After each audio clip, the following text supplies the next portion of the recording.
السلام علیکم ورحمۃ اللہ وبرکاتہ۔ رحمت خدا بندی۔ رمضان کے روزے اختتام پذیر ہو گئے تھے۔ صبح عید الفطر کا اعلان ہو گیا تھا۔ چاند رات کو ساری دنیا دھڑا دھڑ شاپنگ میں مصروف تھی۔ راشد کام کی تلاش میں کبھی ایک دکان کا رخ کرتا، کبھی دوسری، مگر ہر طرف سے مایوسی ہی ہوئی۔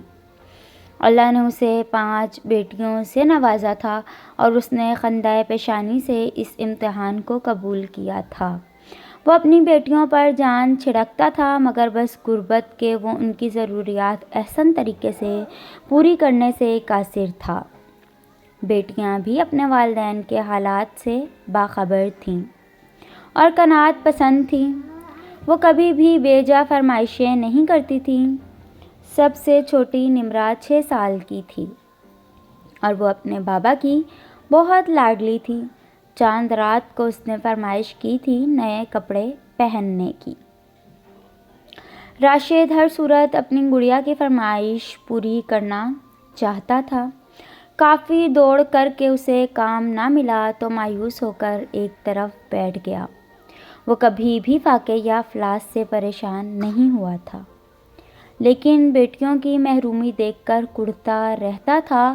وہ اپنی بیٹیوں کے لیے دنیا کی ہر نعمت میسر کرنا چاہتا تھا، مگر اسے جیب اجازت نہ دیتی تھی۔ اس رات وہ بہت دیر سے گھر لوٹا۔ نمرہ اسی انتظار میں سو چکی تھی، بابا نئے کپڑے لے کر آئیں گے۔ اس سوچ کے ساتھ داخل ہوتے ہی اس کی آنکھیں نم ہو گئیں۔ صبح اپنی شہزادی کو کیا جواب دوں گا، اور اس عید پر بھی انہیں پرانے کپڑے پہننے پڑیں گے۔ اس کی بیوی نے اسے دلاسا دیا اور کہا، بچیوں کو میں خود سمجھا لوں گی، آپ پریشان نہ ہوں، اگر اللہ نے چاہا تو اگلی عید پر کپڑے بنوا لیں گے۔ عید کی صبح فجر کی اذان کے ساتھ ہی کسی نے دروازہ کھٹکھٹایا۔ وہ دروازے پر گیا تو ایک شخص تھیلا ہاتھ میں تھامے کھڑا تھا۔ اس بندے نے اسے تھیلا تھمایا اور کہا، بھائی، یہ فطرانہ لے کر آیا ہوں، قبول کر لیجئے۔ اس نے خوشی خوشی وہ تھیلا لے لیا۔ گھر میں داخل ہو کر اس نے تھیلا کھولا تو بچیوں کے کپڑوں سے بھرا ہوا تھا اور کافی تعداد میں پیسے پڑے ہوئے تھے۔ خوشی اور تشہر سے اس کی آنکھیں بھر گئیں اور وہ سجدہ ریز ہو گیا۔